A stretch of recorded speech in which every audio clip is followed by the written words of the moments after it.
Urology man.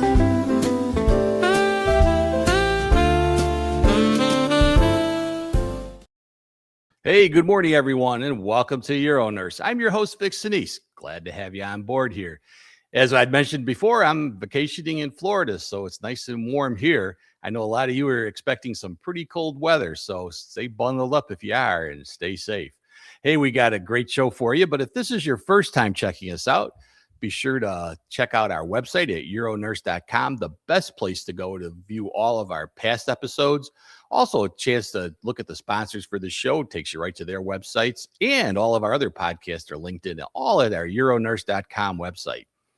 A lot of you told me you like to listen in your car. You got a long commute. We have our audio podcast, comes out about a half hour after every show. Every one of the shows has an audio only version, so you're welcome to check those out on Apple Podcasts, Spotify, iHeart, Amazon Music, and YouTube Music. And once again, all of our past episodes, all 176 of them, are available at our website to be watched anytime. So we've got a great show for you today. I'm going to be meeting today. We're bringing on Coloplast.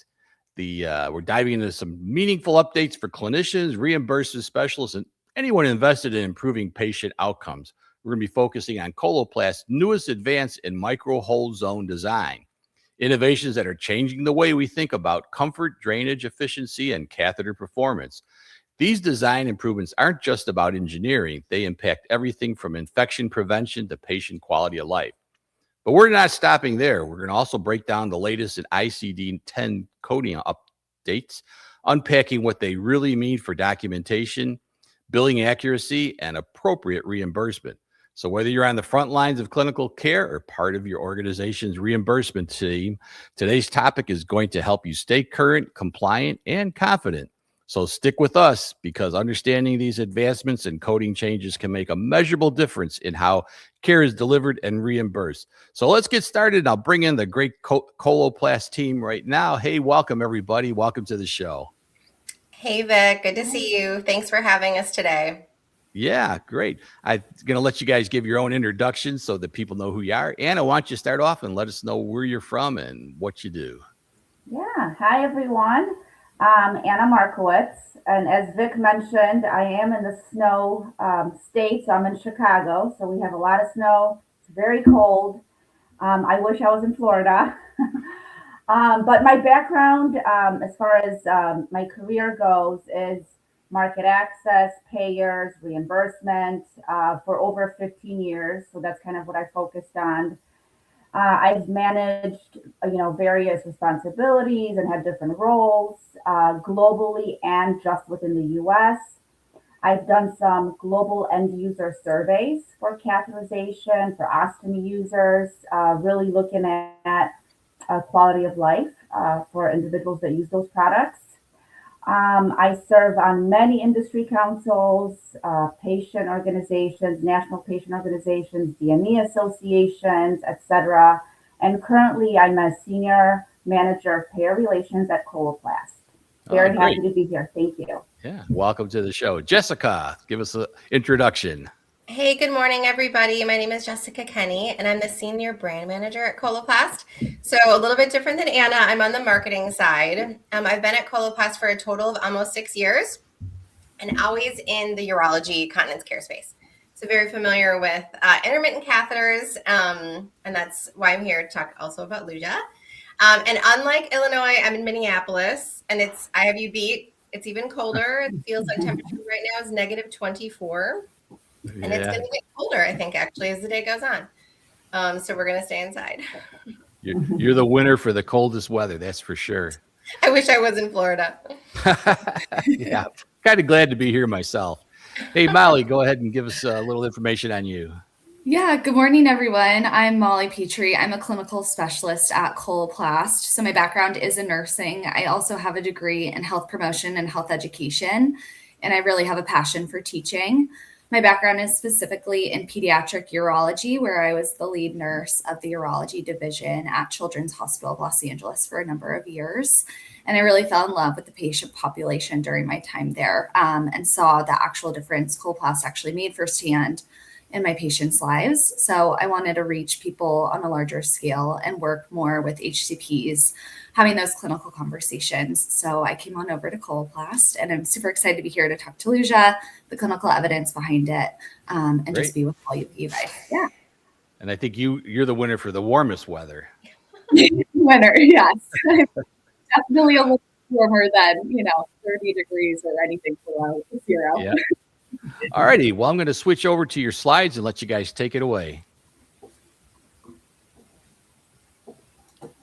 All righty. Thank you. So just quickly going over the reimbursement, we want to make sure that, any information we present today is for general reference only.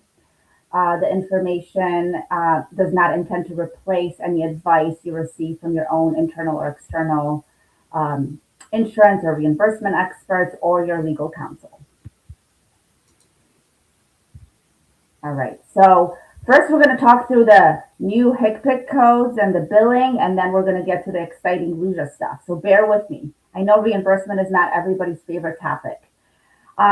Currently, all intermittent catheters are grouped into 3 billing codes, right? And these billing codes we call them HCPCS codes, but that's just a fancy term of saying this is what a DME provider uses when they bill a patient's insurance for intermittent catheters.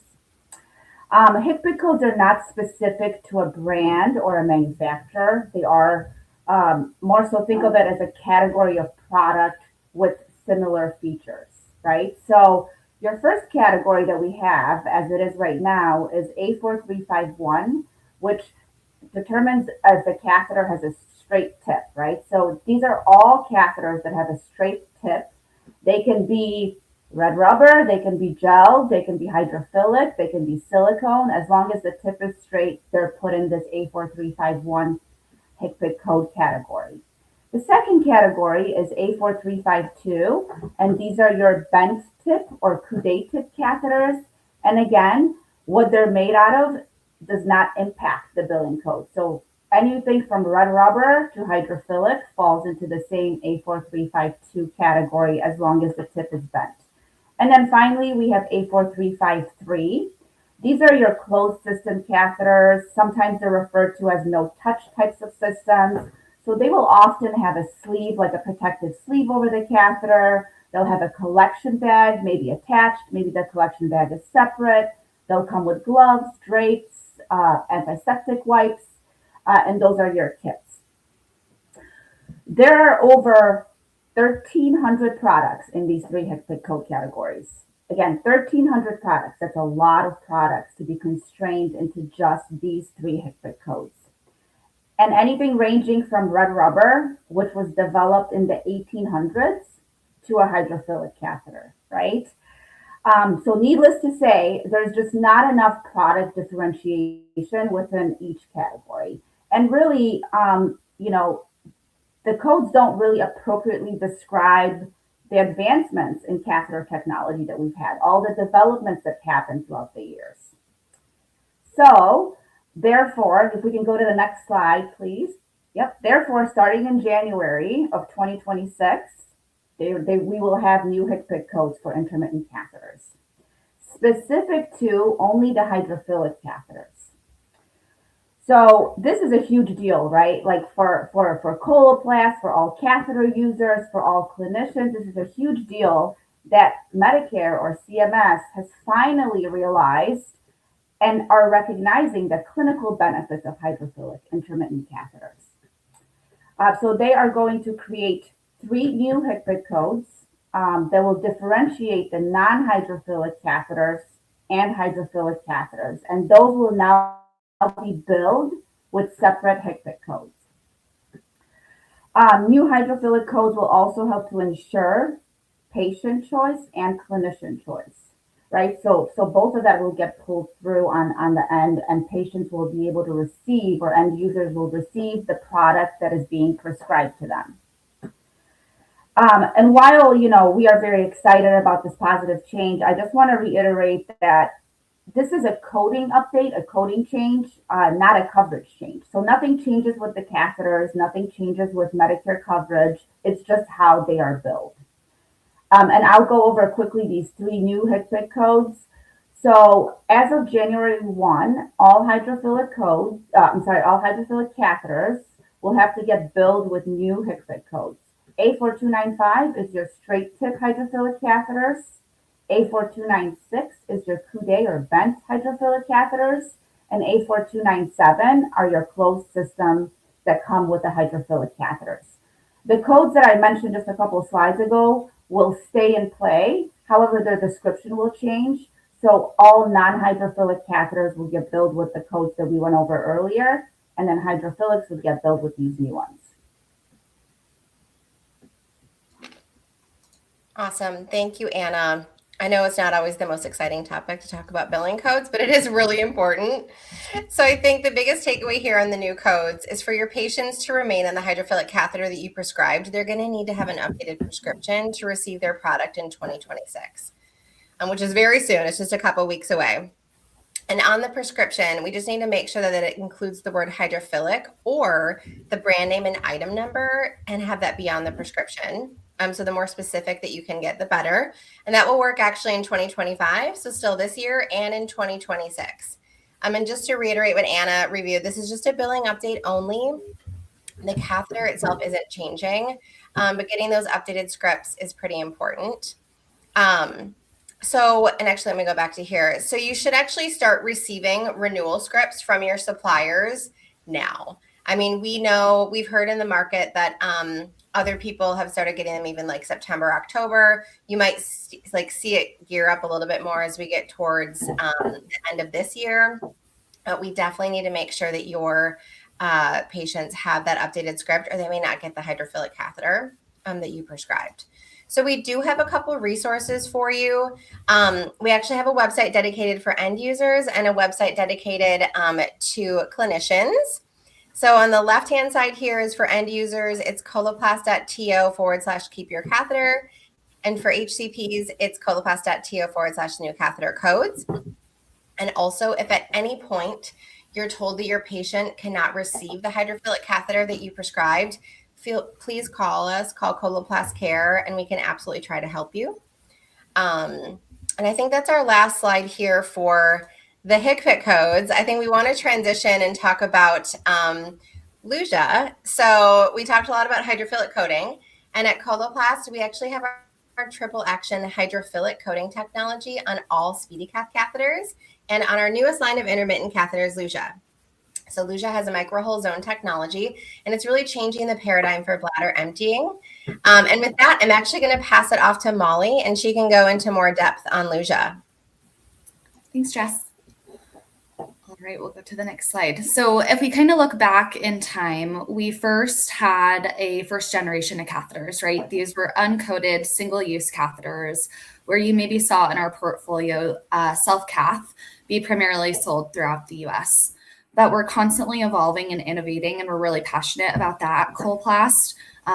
And that's the field of medicine, right? So then we moved on to our second generation intermittent catheters. And a lot of innovation happened during this time, from having to actually activate the coating on catheters to creating, triple action coating technology. That instantly ready to use hydrophilic catheter was huge. And so really SpeediCath has been setting that standard for the past 20 years or so. But again, we move on to the next generation, which we'll be talking about and where we are today. And that's with microhole zone technology, specifically with our Luja portfolio itself. Now, we know that a lot of our patients struggle with UTIs, specifically those who intermittently catheterize. And we actually find that 45% of users who do CIC consider UTIs to be their greatest challenge overall, which is concerning and puzzling. And we really haven't had a better solution for bladder emptying and decreasing the risk of UTIs within this population.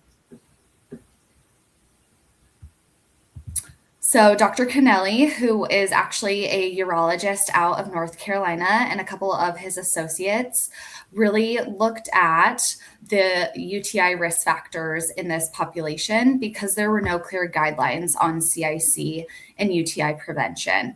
And so through this process, they developed the UTI risk factor model. And so something that actually came up quite often as a theme within this was post-void residual. But to really understand what this UTI risk factor model is at first, if you look at the left-hand side, there is actually more modifiable factors that someone has more control over. Compared to the right-hand side, right, we can't change our age even if we want to. And so there's a lot more difficult factors to modify. And so post-void residual was a common theme within 3 of these domains. And so that's really speaking to if the patient is provided with the right catheter, if they're, sufficiently educated on handling the catheter and we're optimizing its design, we can address those UTI risk factors in patients who do CIC. And so really because of that, we at Coloplast challenge the notion, right? Why do we even have 2 eyelets on a conventional catheter? And is that really the best solution for bladder emptying? And so what we found in the video on the next slide I'll show you is a 2 eyelet conventional catheter compared to microhull zone technology, which is going to gear towards reducing that risk of UTIs and something called mucosal suctioning, which we'll see in the video if we want to play that.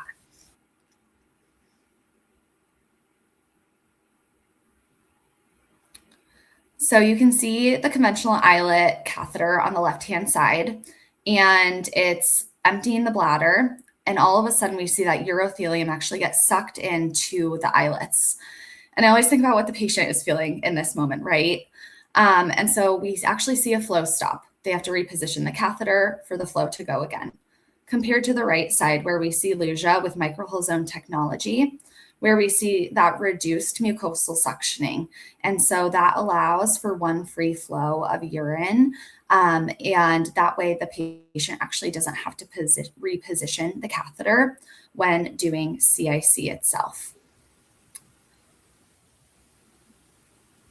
And so really Luja with the microhull zone technology was designed to drain urine from the base of the bladder and reducing that mucosal suctioning as you had seen in the video, and really allows the patient to not have to second guess whether their bladder is empty and if they got all of the urine out, right?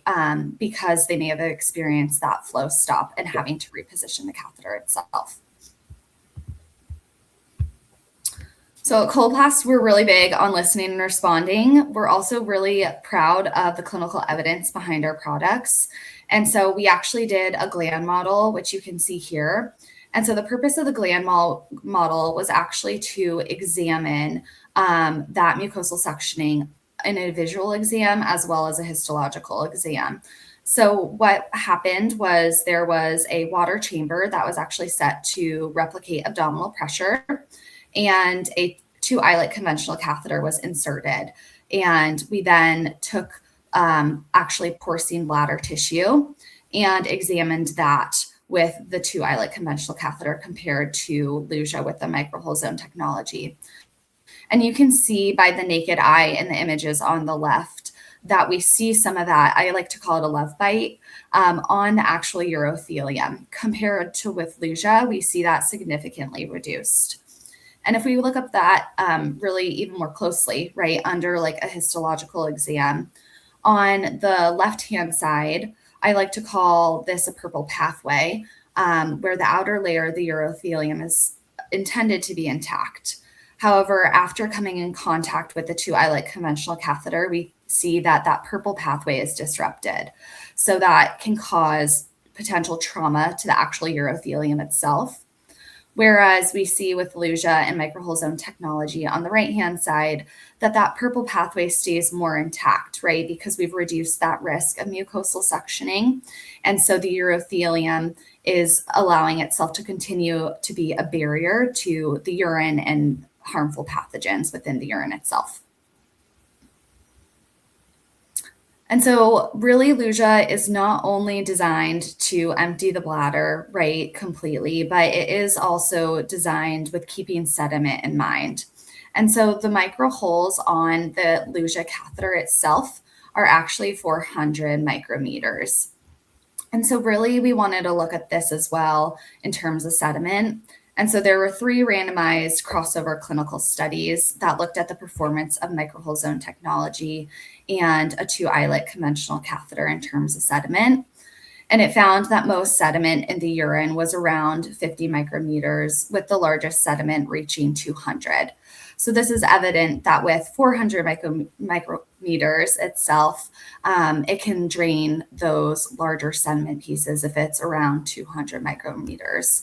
And this improved performance is likely due to the design of the drainage zone, as it ensures continuous drainage of the urine and the sediment from the bottom of the bladder. So really the benefits of Luja, right? We've kind of talked about it, but really we're completely emptying the bladder without that need to reposition. And we're also reducing that risk and worry about UTIs due to PVR, as we talked about within the UTI risk factor model. And so I always like to think about, what does this mean for our patients, right? And I envision how this can empower them within their lives and also empower you within your practice itself. And so with that, Julie is one of our users who has, so her background, she actually has MS, and she was a lover of our SpeediCath compact female catheter and used it for a number of years and was, sold on that. She was like, I don't need to try anything else. And, we told her about Luja and encouraged her to just give it a try and get her feedback and see what she thought of it. And so when she was using SpeediCath Compact Female, she was having to actually wake up overnight to empty her bladder.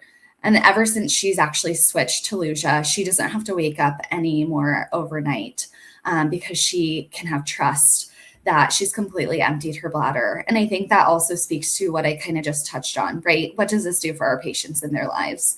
How does this impact in the day-to-day? And that's what we're really passionate about at Coloplast. And so the next slide talks about making life easier. And that's what we're really passionate about. So we're really passionate about just making life easier for patients like Julie who have those intimate healthcare needs. And, that's kind of the core of everything we do and our hope and goal, with Luja in this 3rd generation.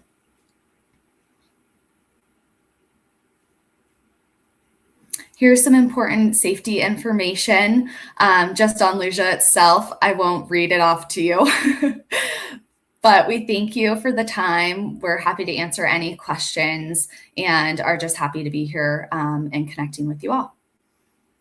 Yeah, that was great. Really nice coverage of that. I'm going to kick off the questions, and those of you that are watching this live can certainly put questions into the comments and we'll bring those up.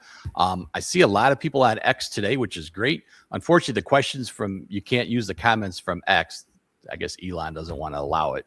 But anyway, you could go to YouTube if you want to submit a question. But let me kick off a quick question. So with the new codes that came out, is there a difference in reimbursement for hydrophilic catheters versus, I know before they were all kind of paid the same. I don't know who wants to take that. Anna, do you want to take that one?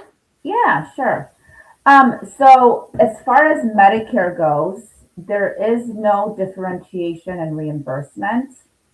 Medicare has not published their final fee schedule as of yet. We are hoping that they do that in the beginning of the year.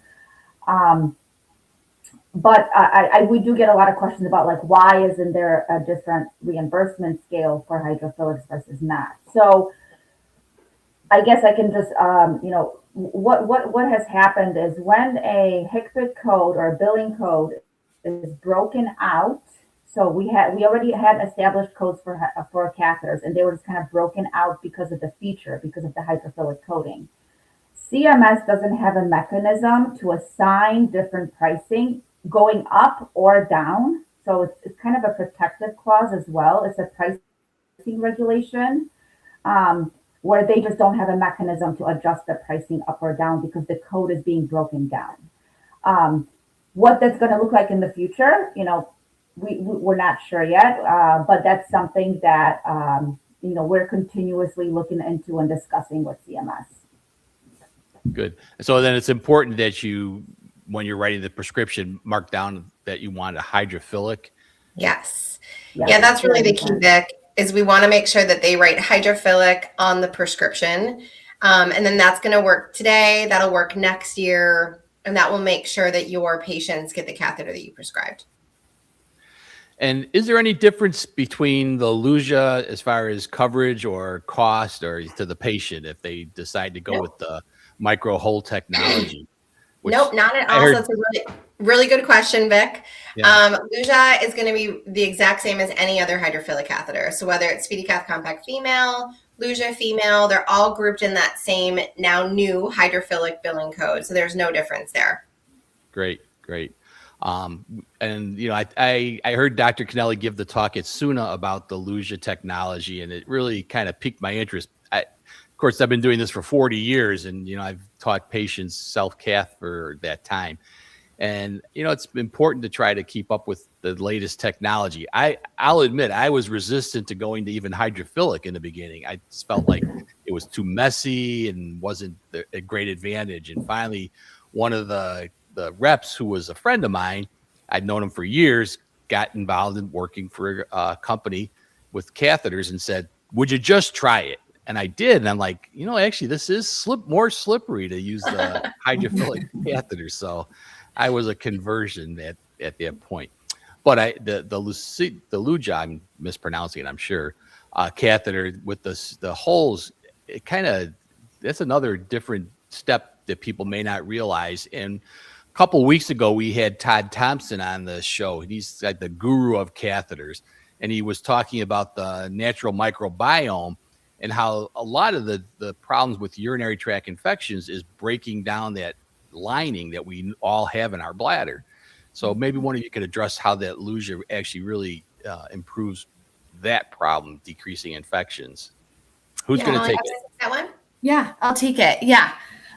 So I think exactly about the gag layer, right? And the urothelium when we're talking about mucosal suctioning, and saw that in that video.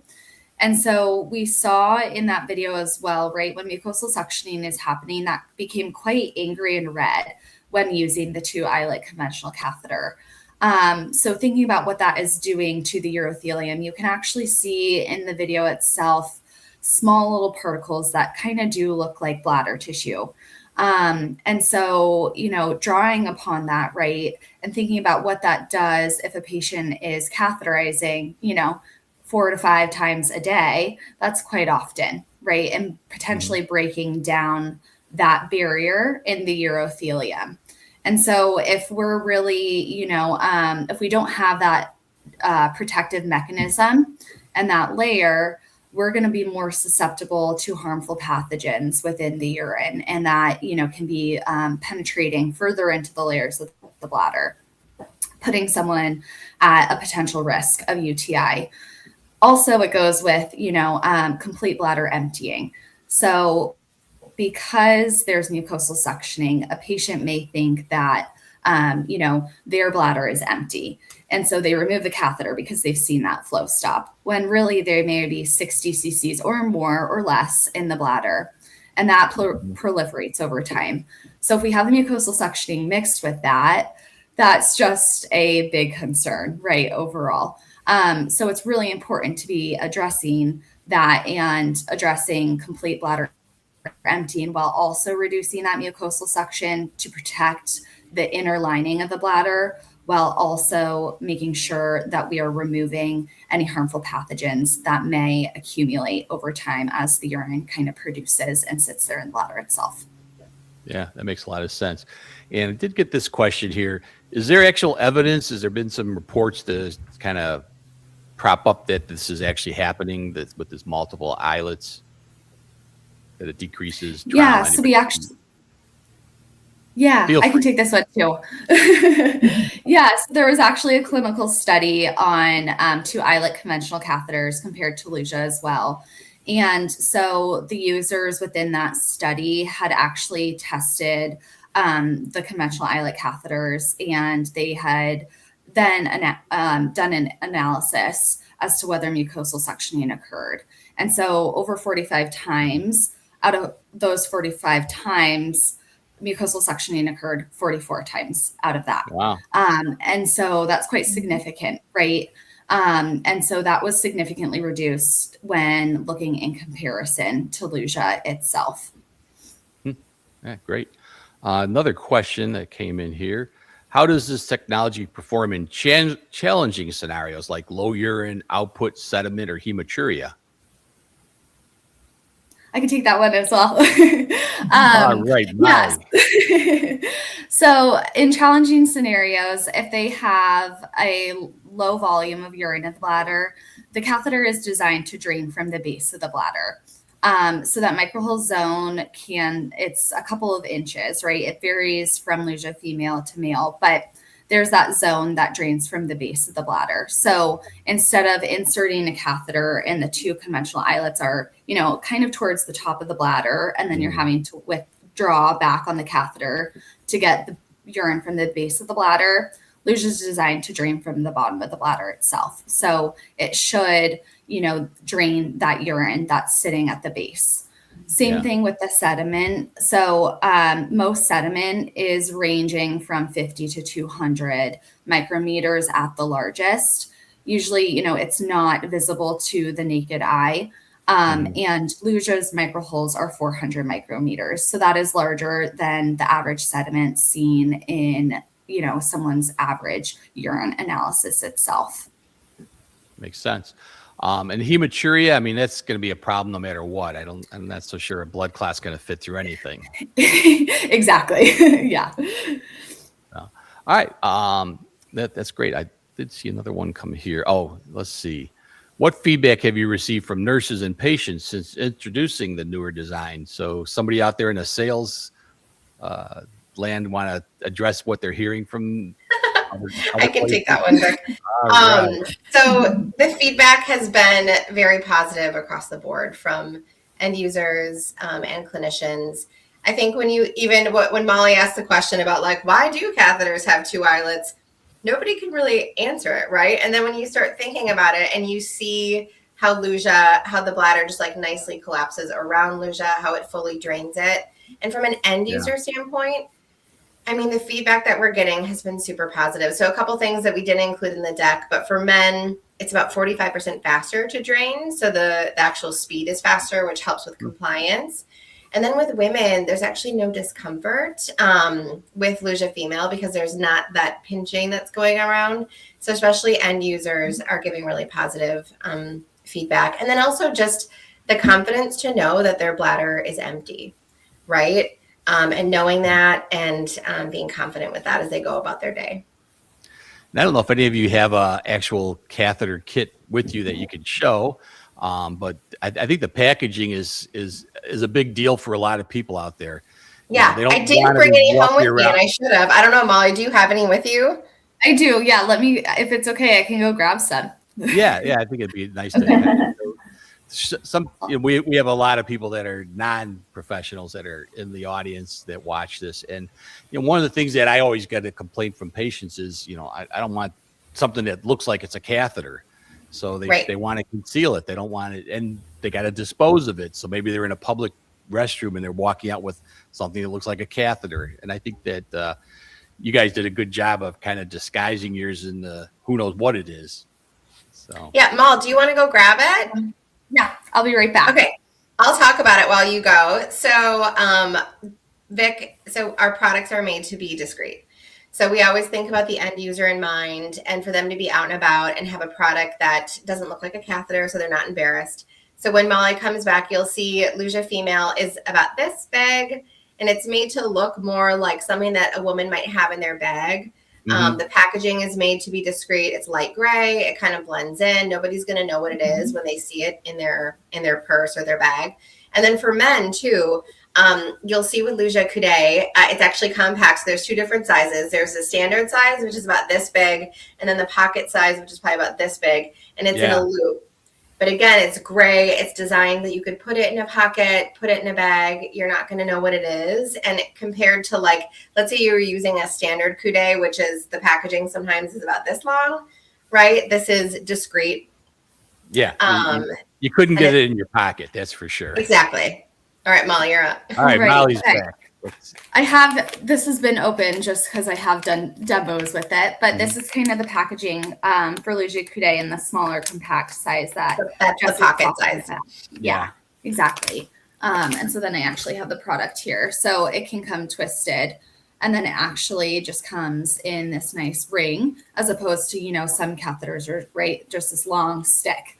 And so you would open it up in a smiley face, and it has that triple action coating technology and the micro holes on the tip. I don't think you could probably see with my computer.